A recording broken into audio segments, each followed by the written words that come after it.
మొదట్లో దేవుడు ఆకాశములను భూమిని సృజించెను. చీకటిని వేరు చేసి వెలుగు కలగాలి అన్నాడు.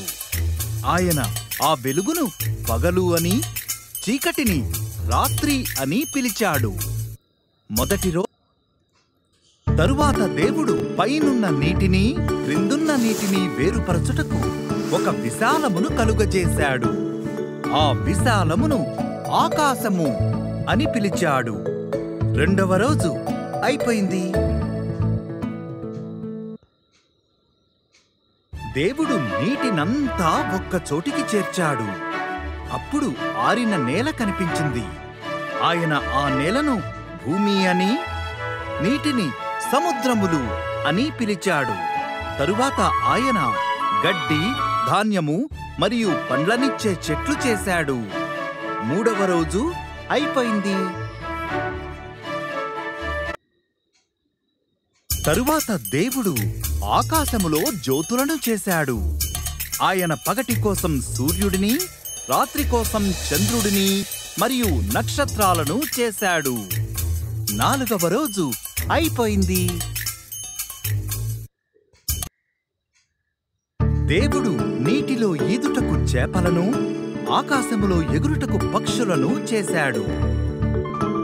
పిల్లలను పుట్టించండి, నీటిలో ఆడండి, పాటలతో నింపండి అని ఆయన వాటితో చెప్పాడు. ఐదవ రోజు అయిపోయింది.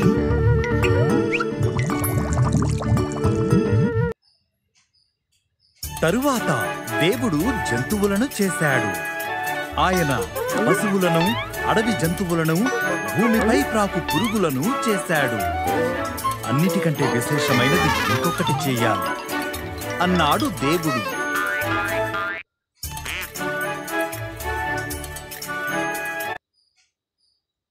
కాబట్టి దేవుడు పురుషుని, స్త్రీని తన రూపములో చేశాడు.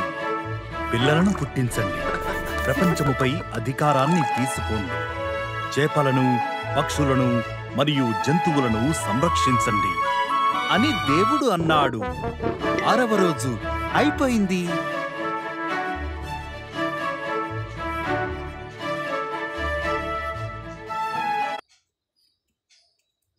దేవుడు తాను చేసింది మొత్తం చూశాడు.